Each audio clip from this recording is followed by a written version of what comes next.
¿Qué tal, amigos? Bienvenidos a una emisión más de su programa Expediente INACYPE. En esta ocasión vamos a abordar un tema de la mayor importancia, del que se ha venido hablando, pero creemos que no con la frecuencia y con la importancia en el tema que se le debe dar, que es la explotación sexual infantil en México y en el mundo. Y en esta ocasión nos acompañan dos expertos en la materia que me permitiré presentar para entrar en materia. Empezando con las damas, nos acompaña la doctora Dolores Muñoz Cano Skidmore.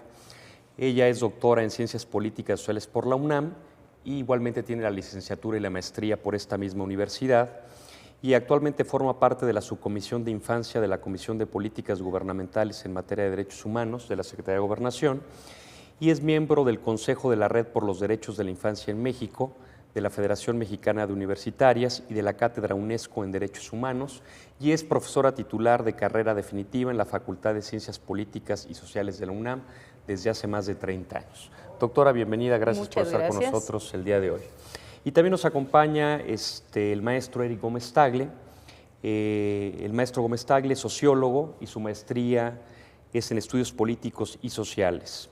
Él es actualmente coordinador de investigación y desarrollo de proyectos en asesoría de diseños normativos, una sociedad civil que es una consultoría creada por él, y es miembro de la Red de Investigadores Parlamentarios en Línea, Redipal, y miembro de la Red de Investigadores Latinoamericanos por la Democracia y la Paz.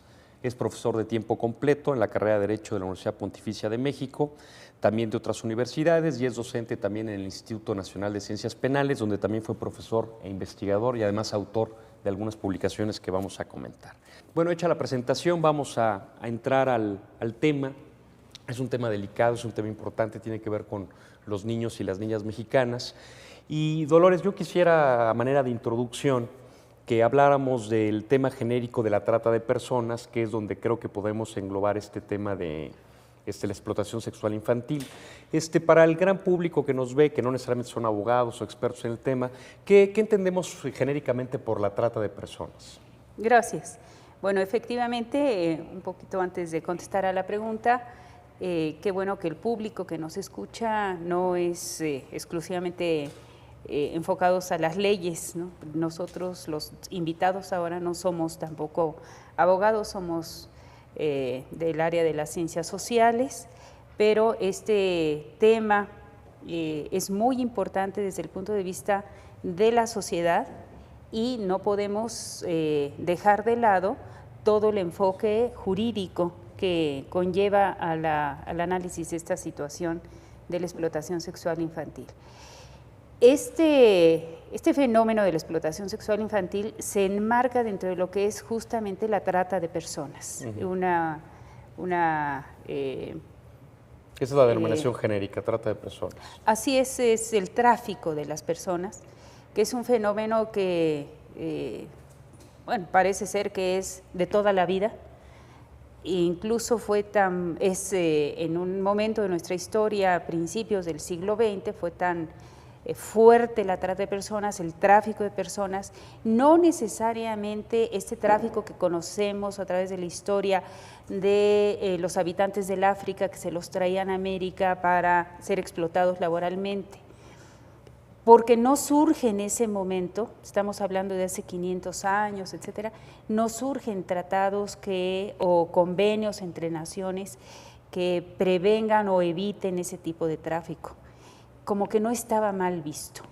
Surge, sí, a principios del siglo XX un convenio entre la Liga de las Naciones Europeas para evitar el tráfico de las mujeres fundamentalmente y los niños, y se le empieza a dar esta denominación de la trata de personas. La trata de personas implica explotación laboral. Fundamentalmente. Explotación sexual. Claro. El problema de migración, ahora que hay grupos que trasladan personas de un lado a otro de manera ilegal, ¿también está englobado en este concepto de trata de personas? Claro, porque es fundamentalmente para explotación laboral, ¿no?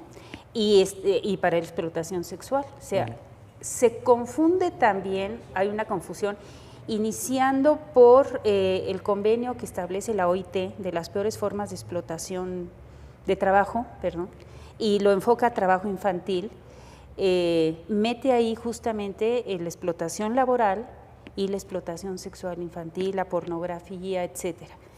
No estoy de acuerdo con eso y algunos otros colegas tampoco estamos de acuerdo con esta situación, porque cualquiera de estas formas de explotación tiene que verse desde el punto de vista de un delito, no de un trabajo, porque la explotación así lo implica. Y la migración, cuando es voluntaria, ¿no?, pues está dentro de otro marco legal, porque la gente migra para poder trabajar, para poder vivir. Tiene otra expectativa de Tiene vida. otro cariz totalmente diferente. Cuando las gentes son captadas en algunos espacios para ser trasladadas a otro lugar, que es lo que sucede, por ejemplo, con las redadas que se hacen para captar jovencitas, niños, etcétera, y traerlos o trasladarlos a otro país con fines de explotación sexual y La laboral. organización criminal opera esa es desde otra ese cosa. momento, desde captar en sus lugares de Así origen es, a las son personas, redes muy organizadas. trasladarlas ilegalmente y luego explotarlas. Oye, Eric, entrando al tema particular de la explotación sexual infantil, ¿de qué estamos hablando exactamente? O sea, ¿dónde estamos parados? ¿Cuál es la dimensión de este problema y qué implica? Es un problema muy grande. Hay algunas estimaciones que es la tercera actividad delictiva más importante del mundo, Después después de lo que es el tráfico de estupefacientes y el tráfico de armas. Es decir, en términos económicos tiene una alta propagación en el mundo precisamente porque hay un alto grado de consumo de este tipo de mercancías. ¿De qué estamos hablando? Es cuando los menores de edad son convertidos en objeto, en producto de consumo por la población adulta. Aquí lo relevante, y dando un poco de continuidad incluso con lo que nos decía la doctora Muñoz Cano, es que este fenómeno más amplio de trata de personas, originalmente cuando se le empezaba a distinguir como una actividad delictiva, se le vinculaba con lo que era la prohibición de la esclavitud y posteriormente la trata de blancas. Término genérico porque precisamente era más enfocado a la prevención de estas conductas contra mujeres y principalmente, digamos, en términos culturalmente relativos, se toleraba más cuando era la explotación de afrodescendientes, pero no de mujeres, digamos, de color blanco. De ahí la denominación. Sí, digamos, la trata de personas de raza de color era permitida. Por eso la prohibida era la trata de blancas. Claro, ha ido cambiando la denominación, se dieron cuenta paulatinamente con estudios demográficos, dijeron, bueno, ¿cuál es el perfil? ¿De quién estamos hablando en una cuestión de víctimas? Principalmente mujeres, también niñas y niños. Ahora bien, hay que distinguir lo que es el tráfico de migrantes, que ya atenta contra la Ley General de Población, pero es simplemente que no cumple con los requisitos que te señalan para trasladarte de un territorio a otro, pero finalmente el migrante es por su voluntad. Circunstancias económicas adversas y que también llegan a sufrir una serie de vejaciones, pero es distinto a cuando con una serie de engaños, de corrupción, de amenazas, de violencia directa, te obligan a trasladarte. Claro, te trasladan, te explotan, te quitan los papeles y sobre todo donde te van a explotar, donde no te conozcan, donde no hables el idioma, donde te sientes incluso desprotegido. Y en este caso el fenómeno de los niños es particularmente grave. Hablamos de muchos niñas y niños en situación de calle, por ejemplo, migrantes que viven en situaciones de abandono. Esos son principalmente los vulnerables. Dentro de toda la gama de posibilidades que incluye explotación laboral, servidumbre doméstica, embarazo forzado, una modalidad muy grave es explotación sexual, que te incluye lo que es el enocinio, que se define jurídicamente como explotación de la prostitución ajena, lo que es la pornografía, lo que es la participación en espectáculos nudistas, es decir, toda una gama de delitos que de cualquier modalidad que lo veamos es sumamente grave. Y si estamos hablando que es la tercera actividad más redituable del mundo, a mí lo que me preocupa no es tanto el lado de la oferta, porque finalmente siempre hay organizaciones delictivas dispuestas a ofrecer esto, sino el lado de la demanda, ¿no? Porque estamos hablando ya no de una serie de sujetos criminales, sino de una enorme población mundial que estamos manejando una doble moral. Por un lado reprobamos esto, firmamos convenios, tratados, y por el otro somos capaces de pagar para reproducir este mercado. Claro. Aquí hago una pequeña interrupción, Eric, y te pediría tu opinión, pero quiero comentarlo antes con Dolores. Cuando hablamos particularmente de explotación sexual infantil, bueno, la idea de infante nos lleva a pensar en un niño en 10, 12 años, 13 años, aunque vamos a ver que es mucho más, la edad es mucho más baja en muchos casos, ¿no?, de la explotación. En términos jurídicos, la capacidad de ejercicio en nuestro país, la capacidad jurídica de ejercicio, empieza a los 18 años como regla general. Como esto es una materia estatal, materia local, algunos son 16 años, 17 años, 18 años, pero es más o menos la media.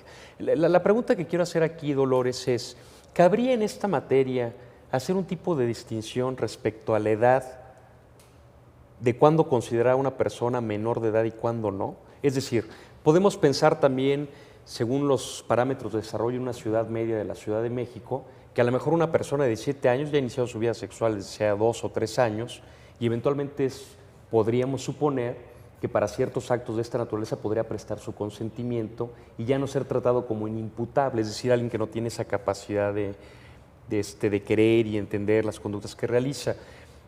¿Cabría manejar una edad menor para este tipo de delitos? De la explotación sexual. Sí. Cabría la posibilidad, efectivamente, por la situación que planteas respecto a la voluntad que pueda tener el sujeto, ¿no?, hombre o mujer, para dar su consentimiento para tener relaciones sexuales, pero eso sería otra figura. Cuando se le explota sexualmente, es en contra de su voluntad, por eso es un delito, ¿no? Está muy bien explicado en los instrumentos legales. Bueno, eso es un dato muy relevante, ¿no? La explotación implica sin su consentimiento. Por claro, supuesto. porque además hay ¿no? que tener con cuidado engaños, ahí. etcétera. Claro, ¿no? hay que tener la precaución. Normalmente hay una suerte de protección especial a toda aquella persona menor de 18 años. Ok. Segundo, cosa distinta es reconocer que los menores de esta edad pueden ejercer relativamente ciertas actividades sexuales. Eso nos lo explica claramente la sexología, es parte de su desarrollo natural. Pero cosa muy distinta es que algún adulto, aprovechándose de esa situación, haga una especie de corrupción de menores. Quiere decir, es un proceso de formación donde está en juego su pleno desarrollo psicosexual, el libre desarrollo de su personalidad, y de repente alguien se aprovecha de esa situación. Entonces, hay que hablar. Cuando alguien explota a otro, incluso a de adultos, hablamos de que está afectando garantías individuales y está afectando su libertad sexual. Es decir, aún en la población adulta, que sí puede ejercer libremente este derecho, hay quienes son explotadores, lenones, proxenetas. Ahora bien, mucho más grave en el caso de los menores de edad, donde si bien a partir de los 12 o 14 años, dependiendo de la legislación estatal, empiezan a tener ciertos derechos de ejercicio, que no plenos en esta materia de sexualidad, no hay que confundir con que finalmente un cliente diga, yo le pregunté y la menor aceptó. No, cosa muy distinta. Claro, de ninguna porque, manera puede aceptar. Además, la explotación sexual, ahorita estamos tratando el caso de las niñas y niños, o sea, todos aquellos sujetos menores de 18 años. Pero también hay explotación sexual hacia mujeres mayores de 18 años, y eso lo vemos claramente ahora con todo este fenómeno de explotación sexual que estamos viendo por la trata de personas, que supuestamente traen bailarinas exóticas, etcétera, meseras, qué sé yo, a través de engaños de otros países, las dan modelos, qué sé yo, y todas aparentemente o legalmente son mayores de 18 años, pero caen dentro del delito de la explotación. A una explotación. Explotación sexual y sexual. Laboral, además, así es, ¿no? Entonces, bueno, sí, un joven, un adolescente de 12, 13, 14, ya pueden entre ellos tener relaciones sexuales porque así lo deciden en cualquier circunstancia, pero es por su voluntad acordada y no porque un tercero los esté obligando a hacerlo de manera con otros fines, pues, ¿no? Para Y explotarlos una o para voluntad acordada usarlos. entre un mayor de edad y un menor de edad, sin que implique explotación, también se puede tipificar como delito actualmente, Sí, ¿no? de hecho se Porque llama un poco en ese estupro. sentido iba mi pregunta, de si es válido ya en términos sociológicos, biológicos, sociales, considerar que alguien mayor de edad está cometiendo un delito con alguien de 17 años, por ejemplo, ¿no? Cuando en muchas ocasiones incluso la apariencia es de mucho más de esa edad, ¿no? Ahí estaríamos hablando de estupro. Es un delito por querella, es decir, solamente que se presente denuncia, ya sea por parte de la víctima o de los representantes legales, porque estamos hablando de personas menores de 18 años. Y aparte implica un engaño y una serie. Claro, pero ahí la cuestión es, Pero aquí no entramos en un ¿qué supuesto es de engaño? corrupción, No, Es una relación de noviazgo normalmente, donde el novio es mayor de edad, la muchacha puede ser de 17, 16 años, hay una protección hacia ella, obtiene el consentimiento para tener relaciones sexuales, pero los papás, por ejemplo, se alarman y presentan la denuncia. Efectivamente, como no son plenamente libres de ejercer su sexualidad, se puede presentar una querella o denuncia. Que por lo demás el tipo penal del estupro es complicado, ¿no? Porque comentabas el engaño. Sí, ahí el problema es que hablan cualquier tipo de engaño. Incluye la seducción o promesa de matrimonio. Por lo tanto, es amplio, es complicado aplicarlo. ¿Cuál ha sido un poco la tendencia en esta corriente de proteger a los menores de edad? Se han cometido también excesos. Es el caso que en algún pequeño lapso ocurrió en Baja California. Desaparecen el delito de estupro y lo dejan solamente como violación. Cosa muy grave, porque una cosa es que un adulto obtenga el consentimiento con una persona menor de edad, normalmente lo manejan mayores de 12 o mayores de 14 y hasta antes de 18, pero lo consentiste, digamos. Sí está prohibido por la ley, por eso es un delito, se persigue, pero con una pena relativamente baja. Cosa bien distinta de decir, desaparezco el estupro, meto la violación porque quiero proteger a los menores y entonces resulta que el novio, que era mayor de edad, lo meto en la cárcel 20 años por violación. O sea, sí, que puede ser no hay muy que confundir serio, ¿no? tampoco. Porque pensemos en un individuo de 19 años con relación a uno de 17, ¿no? Que digo que es una proporción de edades en una pareja joven que se puede dar muy fácilmente, pero uno ya es mayor de edad y otro es menor de edad, ¿no? Sería Pero muy complicado. mira, hay tantas contradicciones en nuestro medio como mexicanos, en nuestro territorio nacional, que por ejemplo los usos y costumbres en las poblaciones rurales están afectando también la vida, sobre todo de las niñas, porque los padres sin ningún miramiento, ¿no? Porque así son sus costumbres, las dan en matrimonio con un hombre bastante grande, ni siquiera ya un joven de 20 y tantos años, sino un hombre de 40 y tantos. ¿Esa circunstancia sigue presentando con frecuencia? Claro, con mucha frecuencia aquí en nuestro medio rural, con mucha frecuencia. Y allí, como cada estado es independiente y cada estado tiene sus propias leyes, no es un delito. Entonces, aquí nos encontramos una serie de problemáticas muy serias en este sentido, porque es un delito o no es un delito, ¿no? Y además el Código Civil permite el matrimonio entre menores de edad siempre y cuando hay el consentimiento de los padres. Sí, de quien ejerce la Entonces, patria hay muchos asegúnes, como dicen, en todas estas cuestiones que habría que ver si es una explotación o si la están usando a los niños y a las niñas cuando tiene un fin predeterminado que Sí, es el aparte matrimonio, socialmente es un tema ¿no? complicado también, ¿no? Pero esto que nos comenta del Código Civil es bien relevante. Incluso introducimos ahí la perspectiva de género, porque en el caso de las niñas se permite que se casen a los 14 años de edad y en el caso de los niños a los 16. Es decir, se está planteando un crecimiento biológico distinto, también en cuestiones Sí, porque socioculturales. se considera que pero- maduraba sexualmente más rápido la Claro, mujer, ¿no? pero incluso ahí lo que estamos hablando, si la Convención de los Derechos de la Niñez nos establece una diferencia mayor o menor de 18 años, ¿por qué vamos a empezar a tolerar que nuestra legislación interna ponga diferentes parámetros? Claro. Ahora bien, si en determinado momento, por ejemplo, la ley federal del trabajo habla de a partir de los 14 años, pero es común, niña o niño, en este caso bajo nuestra denominación serían adolescentes, pero es parejo, niña o niño. ¿Por qué en el ámbito civil se hacen esas distinciones de Bueno, en el 14 caso a del 16 DF ya años? son 16 años, ¿En el caso de qué? del Distrito Federal. Ya son, los dos son a los 16 años, con el consentimiento de quien ejerza la patria potestad o la tutela. Pero hay muchas legislaciones que lo siguen considerando 14 años, ¿no? Porque es materia local. Bueno, ya nos queda claro que una circunstancia de esta naturaleza no es explotación sexual, pero eventualmente puede llegar a constituir un delito, ¿no?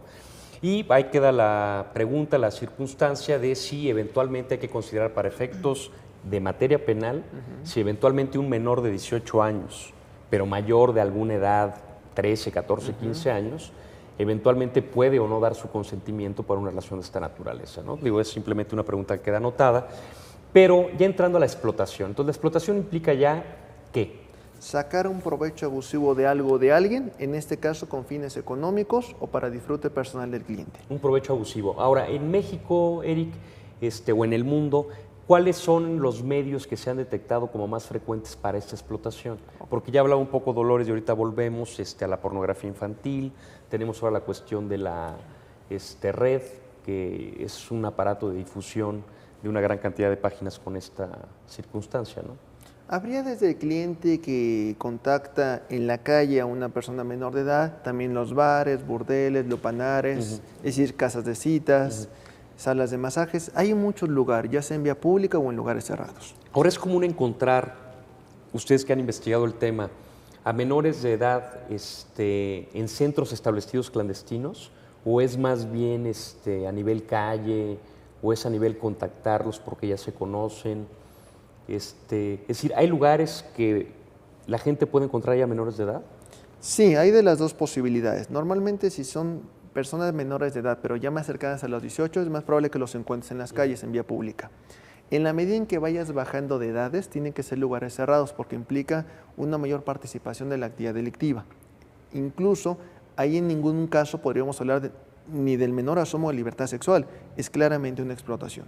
Se presenta eso, muchas veces incluso participan las agencias turísticas.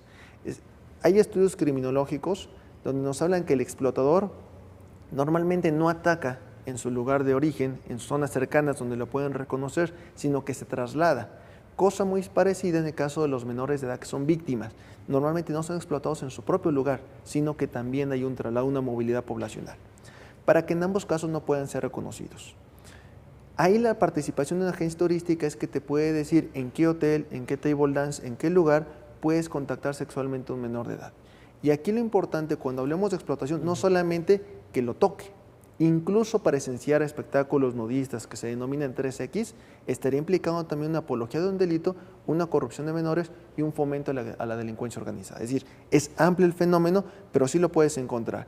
Y caso muy dramático, que lo seguimos tolerando como sociedad, es que al menos en la difusión mediática, en periódicos, se sigan ofertando masajes y dice menor de edad, colegiala, estudiante, muchachita. No dice menor de edad. Yo he revisado muy cuidadosamente. Pero si llegan a decir niñas dicen, o adolescentes. Iniciándome, ¿no? Jovencita, que implica que es una menor de edad. El mensaje Ahora, ¿qué hay es... que distinguir? ¿No? Una cosa es de 12 a 18 años y otra cosa es menor de 12 años. De menor de 12 años ya estamos hablando de niños, ¿no? De 12 a 18 años adolescentes, ¿sí es correcto? Correcto. Porque digo, de 12 a 18 años o incluso mayores de edad me parece un problema grave la explotación, pero de 12 hacia abajo me parece verdaderamente... Hay también anuncios en los periódicos y en las revistas que anuncian niños menores de 12 años, ¿no? Y tienen un nombre especial para poder enganchar a la gente, a los clientes, sabiendo que son criaturas, ¿no? De menores de 12 ¿Eventualmente años. llega a haber participación de los padres en la explotación de los menores de 12 años? Sí. O en cualquier caso, o casi siempre son niños captados por tener un entorno disfuncional y que son trasladados o en situación de calle. ¿Qué tanto es la participación, el consentimiento de los padres para obtener un beneficio económico? Habría de las dos posibilidades, que los padres sepan y que sí contribuyan directamente a este fenómeno, o lo que se dio ahora en este caso del pederasta de Cancún, donde los padres, una suerte de negligencia, una forma de participación culposa, daban su consentimiento para que los menores de edad trabajaran, colaboraran en la casa de este abusador, obtenían un ingreso económico, pero ellos asumían que no era propiamente por un ejercicio sexual, sino para ayudar en labores domésticas. Ahí habría claramente negligencia, pero sí había un cierto conocimiento por parte de los padres. O buena fe también por parte de los padres, porque ha habido casos, por ejemplo, estas mujeres y hombres enganchadores, por lo general son mujeres que van a los pueblos y le dicen a la comadre que se van a llevar a su ahijada o a su hijita o a para su hijito, servicio doméstico. No, les dice, mira, que me ayude en la fonda que tengo en la Merced, ¿no? Y yo le pago la escuela y te la tengo muy bien, aquí tú no la puedes mandar a la escuela. Y entonces él la trae como meserita, como lavaplatos, etcétera, y a los meses ya la está ofreciendo a los clientes de por ahí. Entonces, actúa de buena fe ahí la madre y el padre, y la deja. Y entonces, en lugar incluso de mandarle el dinero, porque el acuerdo es no darle a la niña, sino mandárselo a los padres al pueblo, incluso al rato le manda a decir que le debe tanto porque le compró esto, le compró lo otro, claro, cuando lo que tiene es la está explotando. Pero sí tanto llega a haber laboral como explotación sexualmente. con conocimiento de los padres. Sí. ¿Podríamos hablar de un Claro. porcentaje? No, De hecho, no se puede ni estimar ni a nivel mundial ni nacional. Se han dado diferentes cifras, pero son especulaciones. Muy bien. Porque, pregunto lo de los padres, porque eventualmente lo hacen por una cuestión de carácter económico, totalmente desdeñable, pero sería mucho más difícil de atacar, ¿no? Cuando hay consentimiento por parte de los padres, de atacar el fenómeno de la explotación sexual. Ahorita quisiera retomar el tema, antes de hacer un corte, o después de hacer el corte, respecto a ciertas páginas que con motivo de un congreso vi que comentaba con Eric en preparación del programa, para poder abordar un poco más de lleno este tema. Bueno, amigos, regresamos en un momento más. Es un tema por lo demás interesante, no se vaya, volvemos.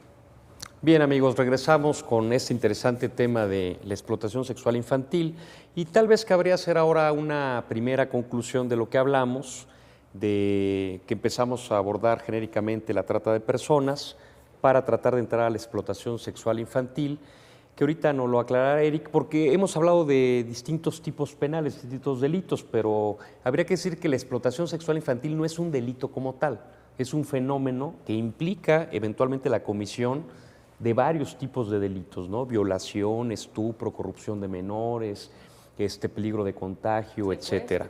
Sí, también secuestro, y también hay que retomar esta circunstancia de los menores de edad. Si bien es cierto que sociológicamente, biológicamente se ha distinguido de la persona que nace a los 7 años, en algunos casos que se les considera absolutamente inimputables, infantes en términos de legislación civil y penal.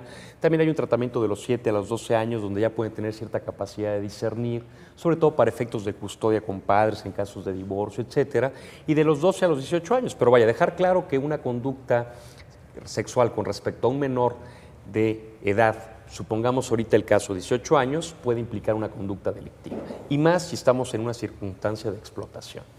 Pero decíamos, Eric, ¿de qué estamos hablando? ¿Cómo se manifiesta la explotación sexual a través de estas organizaciones criminales ya en la vida real? Okay. Me parece bien importante lo que acabas de señalar. Primera conclusión, efectivamente. La explotación sexual no es un delito, no está tipificado en ningún código penal, por lo tanto estaríamos refiriéndonos a él como un fenómeno.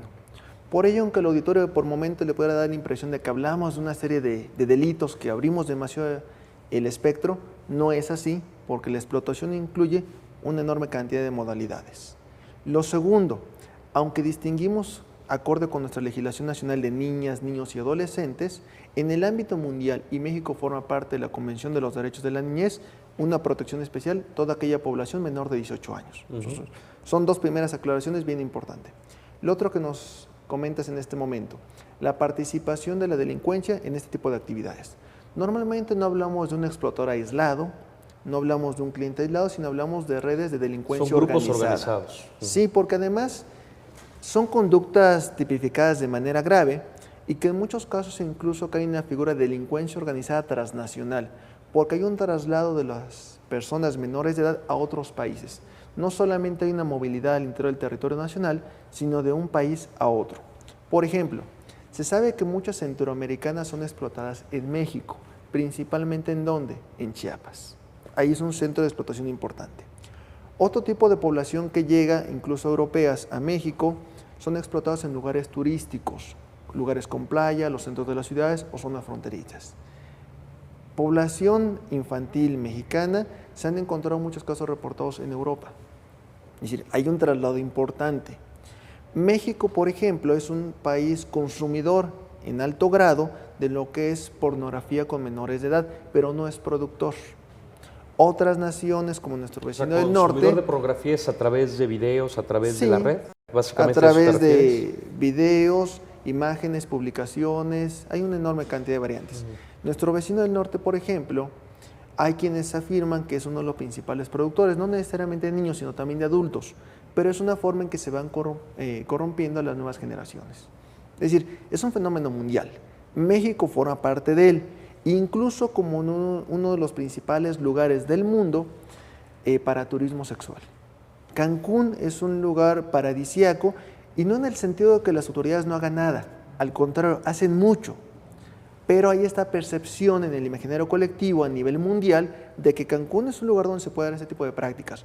O y por el tipo Acapulco. de turismo viene mucho europeo, mucho extranjero, ¿no? Mucho extranjero, en mucho tu investigación, dinero. Eric, tú mencionas particularmente, si no mal recuerdo, Cancún, Tijuana y Acapulco, ¿no? Como... Claro, hay varios focos. El Distrito Federal también, está Guadalajara, está Ciudad Juárez.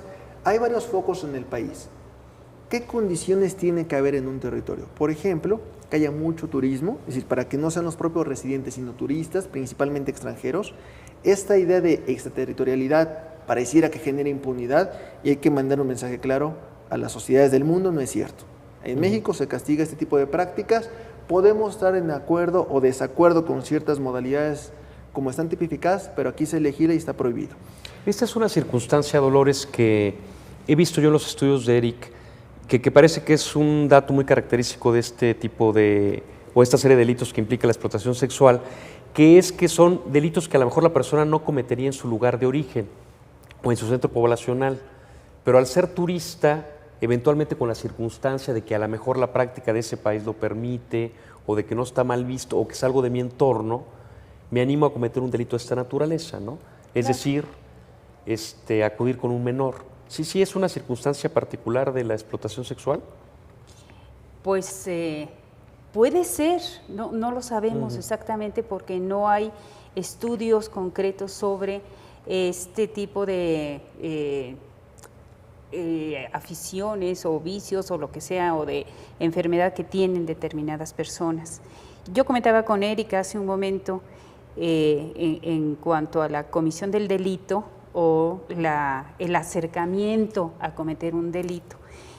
Decíamos, si tú vas a un país sin la idea de ir a tener relaciones con un menor de edad y te encuentras en ese lugar unos amigos, etcétera, que tampoco tenían esa intención, ¿eres o no, o formas parte o no de esta red de criminales, ¿no?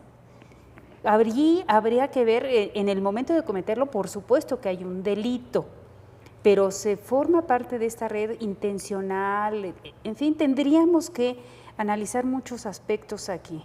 Sí, porque ya se ha acuñado hasta el término turismo sexual, ¿no? Claro. Y fundamentalmente referido a menores, ¿no? Sí, se llama turismo sexual e infantil. Ahí la idea no es que propiamente el menor sea el que se traslade, sino alguien se traslada para poderlos contactar. Si el menor fuera el trasladado, hablaríamos de tráfico de menores, que es otra modalidad delictiva. Ahora bien, lo que comenta la doctora es muy importante. ¿Qué pasa cuando yo viajo para estos fines? Evidentemente, en el caso específico de turismo sexual, sería en agravio o para agravio de estos menores de edad, no directamente los agravios, sino es para agravio de ellos. Tendríamos que referirnos a un delito de dolo. No habría la culpa. O sea, para el público que no sea abogado, estaremos hablando de una suerte de intencionalidad. Sí, el dolo es intencional, un acto ¿no? de voluntad, a partir del cual yo decido trasladarme a otro territorio para contactar sexualmente a un menor de edad o presenciar espectáculos donde ellos estén realizando actividades sexuales. Un delito de dolo. Ahí es una cuestión bien importante que hay que avisarle a nuestros legisladores. Todos estamos de acuerdo en que hay que proteger a la niñez. Ese es el principio fundamental, el interés superior de la infancia. Sin embargo, jurídicamente hablando, hay que distinguir un bien jurídicamente tutelado. No en todos los casos es lo mismo. Así, cuando hablamos, por ejemplo, de la gama de delitos en un código penal, le decimos delitos contra la vida, contra la integridad corporal, contra la libertad sexual. En este caso, el turismo sexual, yo no protejo directamente al menor. Protejo en primera instancia a la industria turística legal, responsable, y en segunda instancia protejo al menor. Ahora bien, en otros delitos es claramente la protección directa a las niñas, niños y adolescentes, pero distinguimos, porque si no, si todo cae bajo el mismo bien jurídicamente tutelado, tendría que ponerle a todo la misma pena, y no. Turismo sexual, que es el simple traslado con esos fines de manera dolosa, es una pena baja. Ahora bien, si a partir de ese traslado yo lo contacté, comercié, Empiezo lo a corrompí, cometer otros o delitos. realizar otro tipo de conductos son otros delitos. Pero fíjate, Eric, Y que mucho aquí más vienen grave. implicados también otros aspectos que tampoco están considerados por la ley, y los legisladores no sé hasta qué punto lo han contemplado. Por un lado, tenemos la policía cibernética, ¿no? Todos estos estudios que se han hecho y han detectado Sí, los que tratan de detectar páginas y algunas tratar de ubicar a los ¿no? creadores de esto, ¿no? Y esto en todo el mundo. Pero solamente he encontrado yo que en Perú ya se tomó acción directa en los hoteles, que son los lugares donde se contactan fundamentalmente.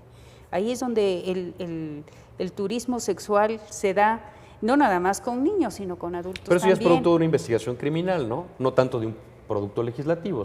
No, pero bueno, se tiene que tomar acciones respecto a los dueños de los hoteles. Y no nada más me refiero a los de turismo, sino, por ejemplo, aquí en la Merced encontramos una gran cantidad de hoteles de paso, ¿no?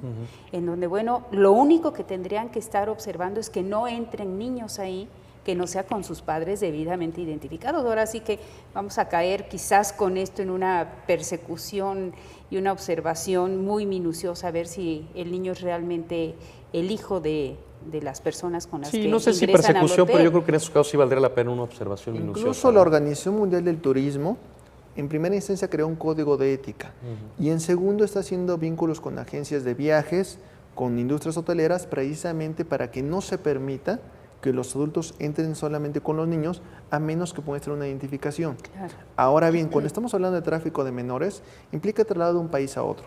O hablamos de contubernio con ciertas autoridades, o hablamos procesos de falsificación de documentos muy sofisticados. Una de dos. ¿De qué otra manera yo puedo trasladar a un menor de edad a otro país si no es con una serie de documentaciones Sí, claro, es o toda una falsas organización o criminal claramente que hay pueden una estar implicadas corrupción? autoridades de muchos Claro. países, ¿no? Pero también hay tráfico de menores en nuestro país al interior, así como hay migración interna y migración externa, también hay tráfico de personas al interior y que por lo general son niños que no tienen acta de nacimiento, que no tienen ningún papel que lo identifique como, ¿no? Y entonces esos niños son traídos a las grandes ciudades a ser explotados de diferentes maneras. Y eventualmente no hay quien pueda estar abogando por ellos, ¿no? ¿Quién si no, No se hay conoce padres que lo realmente? están buscando. Por ejemplo, el trabajo doméstico es enorme, pero no se conocen sus dimensiones, absolutamente para nada. Y ahí los niños son explotados no nada más laboralmente, sino también sexualmente por parte de los patronos, ¿no? Y de las gentes que habitan en esa casa.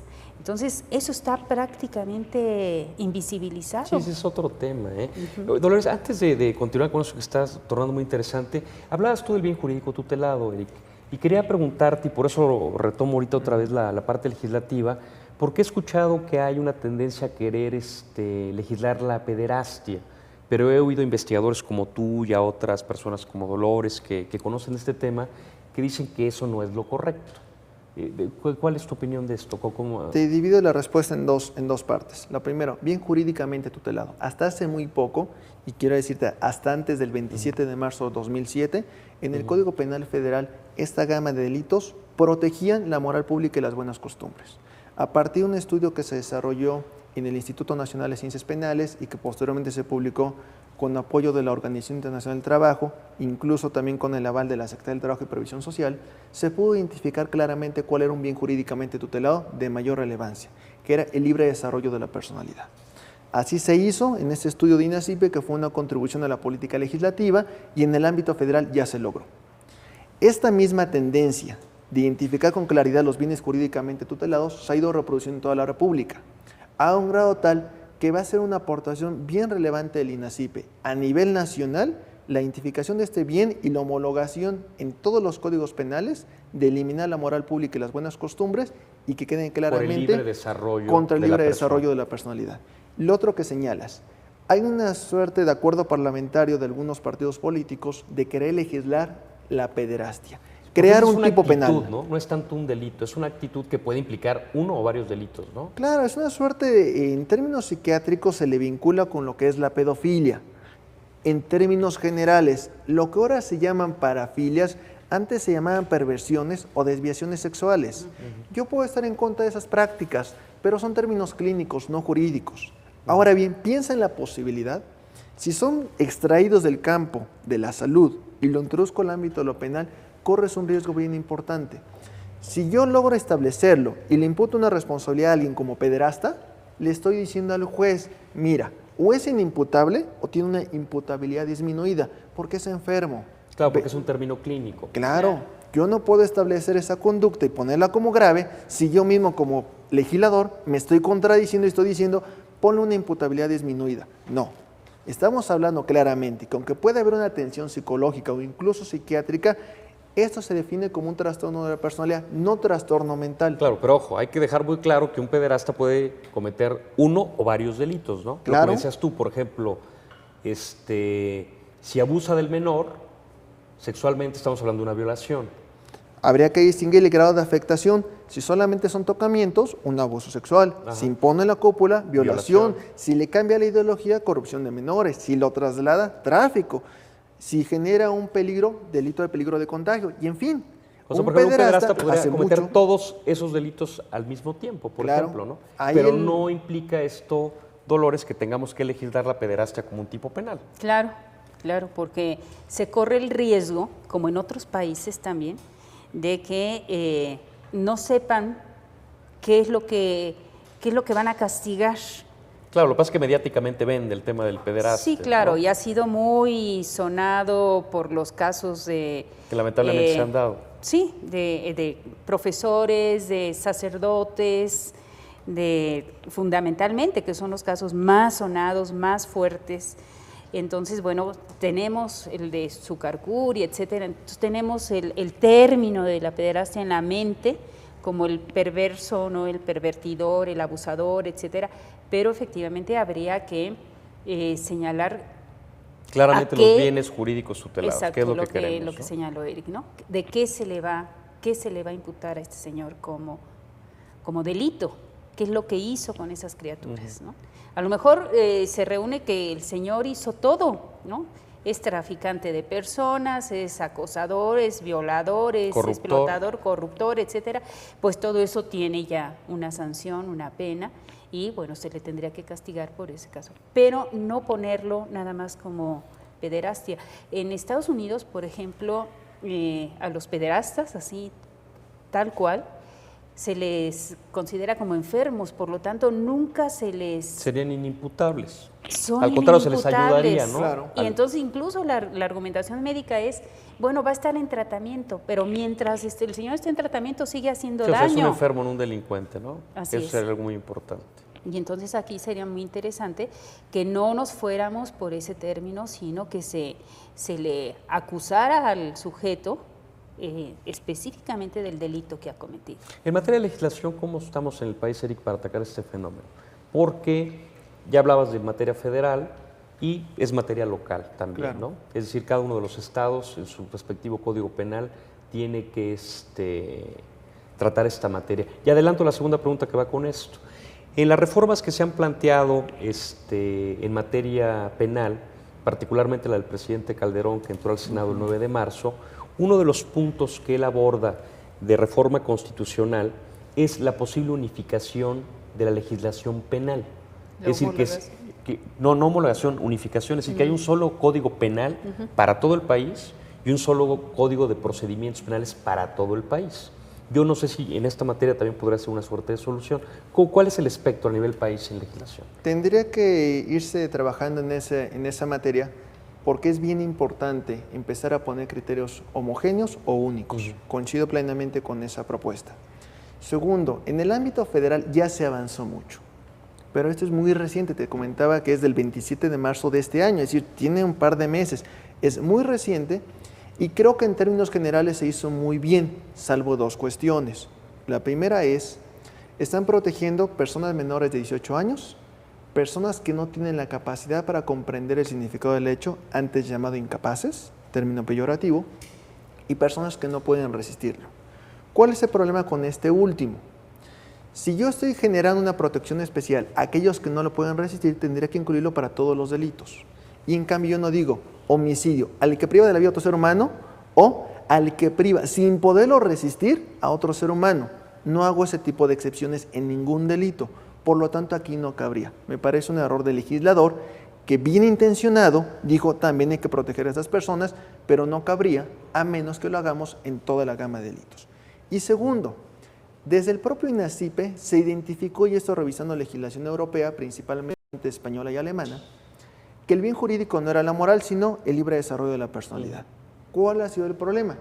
Tuvo tanto éxito la propuesta, y soy uno de los autores, que ya se excedieron.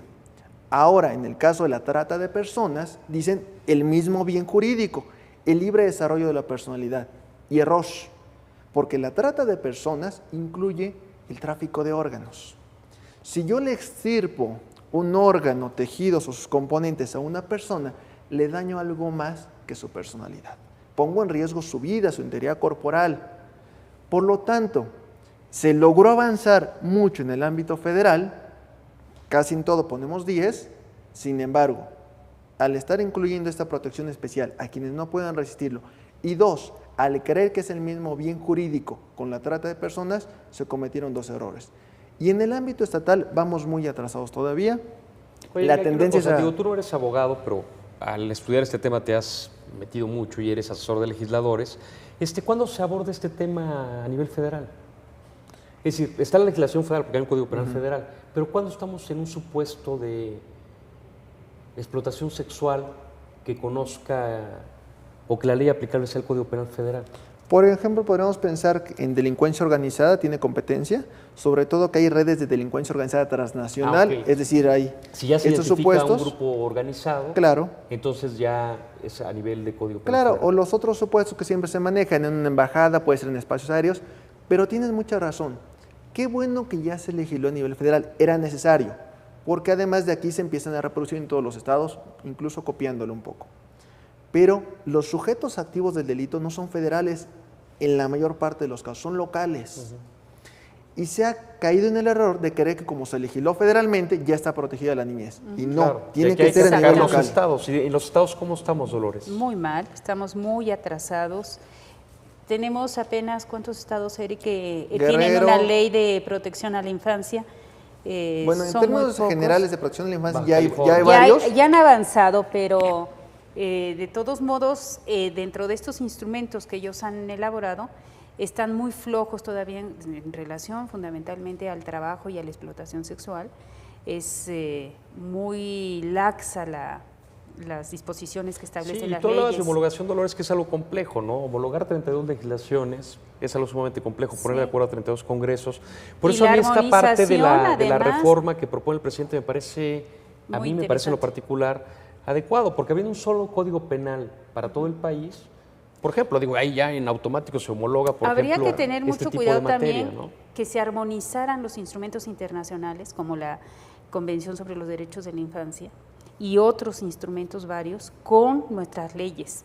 Porque el gran problema ahorita con los estados es que, y con algunas leyes federales, es que no consideran esos instrumentos internacionales para establecer todo el conjunto de normas que van estableciendo. Estamos obligados a su cumplimiento, pero ¿sabes cuál es Sí, un error bien grave ahí?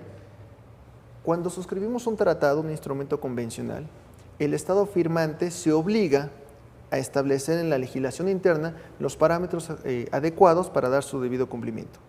El problema es cuando, por ejemplo, en un instrumento internacional nos da una definición como la de trata de personas y lo que el legislador hace es corte y pega. Claro. Sin adecuarlo. Por ejemplo, la trata de personas es un fenómeno grandotote, más grande todavía que la explotación sexual, que incluye el rapto, la privación de la libertad, la corrupción.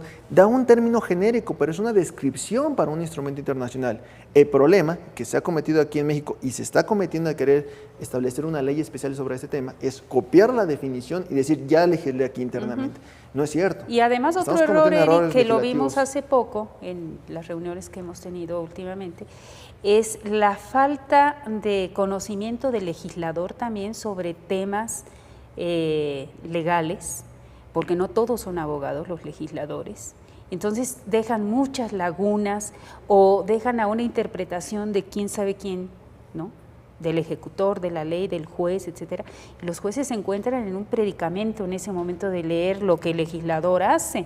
Entonces yo vería aquí que para establecer una ley que sea absolutamente nítida, clara, etcétera, que proteja los derechos de las personas, los legisladores deben de apoyarse en opiniones de expertos en Creo la que eso ley, es fundamental, ¿no? Y es lo que no hacen los Ahora, legisladores. de alguna manera lo están haciendo. Por ejemplo, yo sé que la Asamblea Legislativa del Distrito Federal ha estado muy interesada en conocer opiniones de especialistas, ¿no? He oído de mesas en las que incluso has participado tú, Eric. Exactamente hace una semana hicieron un seminario largo todo el día para escucharte opiniones respecto a distintas iniciativas que hay, ¿no?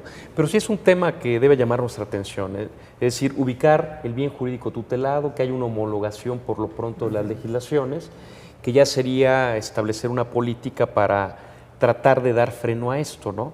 Pero a mí me parece más importante, no sé qué opinen Eric Dolores, que la legislación es fundamental para parar este fenómeno, pero a mí lo que más me alarma este delito es la cifra negra.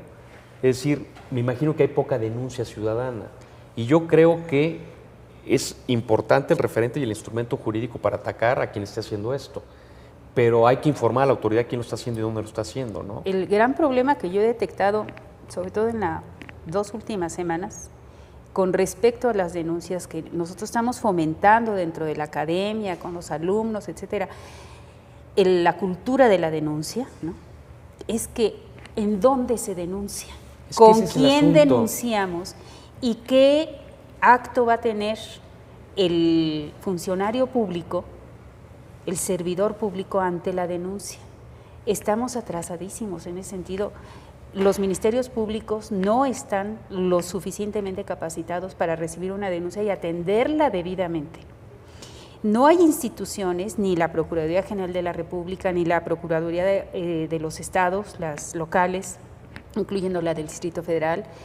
No hay instituciones de la mujer, por ejemplo, donde tendrían que ver también lo de los niños y las niñas. ¿Qué tipo de instituciones tendría que haber, Dolores? Esas mismas. Porque, por ejemplo... Esas mismas, no hay que crear nuevas, ni hay porque, digo, hay instituciones, por ejemplo, como la Procuraduría de la República, que tiene un área de prevención del delito, participación ciudadana. Pues sí, pero ve tú a hacer una denuncia. Deberían ser esas áreas las que... Claro, pero ser expeditas, como dice la ley. Pero tú vas a hacer una denuncia por violencia hacia los niños, que tienes que ver si dentro de ese concepto de violencia también hay violación, golpes, explotación, etcétera, y resulta que te dan una cita para dentro de 3 meses para atenderte y dices, ¿cómo es posible? Y recorres todas las instancias que hay y nadie te puede resolver el problema. Pero fíjate que aún coincidiendo plenamente con eso, y lo suscribo en su totalidad, hay que reconocer algunos avances bien significativos. Sí, sí, no es se el caso niega. En el propio Instituto Nacional de Ciencias Penales, algo que me pareció bien importante. Por primera vez crearon para ser Ministerio Público Federal la maestría en Procuración de Justicia Federal. Y dentro de esta, el taller de explotación sexual comercial infantil.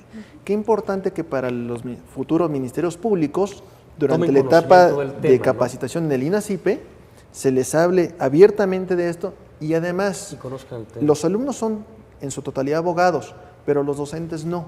Y eso me parece que les va a dar mucho avance en cuanto a derechos humanos, derechos de la niñez y, sobre todo, atención victimal. Creo que ese asunto es bien importante. Sí, eso es muy bueno, pero hay que establecer mecanismos para la denuncia ciudadana. Yo creo que es algo muy interesante platicarlo, Eric Dolores, las respectivas instituciones que podemos estar involucradas para generar una campaña, algún programa para que la gente podamos denunciar esto, que es un fenómeno que va creciendo y que nos va a consumir, y finalmente estamos hablando de algo muy importante que son nuestros niños, que son los adolescentes, sin hacer a un lado la problemática que puede implicar a mayores de edad que estén siendo explotados, ¿no? Claro. Pero creo que debemos de cuidar mucho a la niñez. Lamentablemente se nos acaba el tiempo para esta emisión. Yo quisiera comentarte, Eric Dolores, que yo creo que valdría la pena a lo mejor generar un compromiso a nosotros, una invitación de mí para ustedes de seguir platicando de este tema, porque yo dejo muchas cosas en el tintero, como un partido holandés que por ahí quiere establecer que se regularicen las relaciones con menores de edad como algo positivo, incluso es parte de su bandera política, y creo que hay muchos temas en el tintero. Entonces yo inmediatamente ahora que terminemos nos pondremos de acuerdo a ver si generamos un programa con una temática que tenga que ver con esto para puntualizar muchas cosas, y sobre todo yo quisiera hacer énfasis en la denuncia ciudadana de cómo podemos colaborar cualquiera de nosotros como padres, como hermanos, como hijos para denunciar esta circunstancia y también apoyar a las autoridades, ¿no? Quiero hablar de las páginas de internet de esta policía cibernética que está apoyando en esas prácticas, cómo los padres eventualmente no podemos controlar dónde están metiendo a nuestros hijos aunque tengamos cierta supervisión sobre ellos. Entonces, ¿cómo podemos orientar también a la gente para abatir este fenómeno? Ahora, por lo pronto, yo solo agradecer a Dolores. Gracias. Agradecer a Eric. Gracias. Y sobre todo agradecerles a ustedes su atención y reiterarles nuestra invitación para que nos escuchen y nos vean la próxima semana, el próximo lunes, de 7 a 8 de la noche. Y no olviden las repeticiones de 10 a 11 de la mañana, también todos los lunes. Gracias por su atención. Gracias por estar acá con nosotros.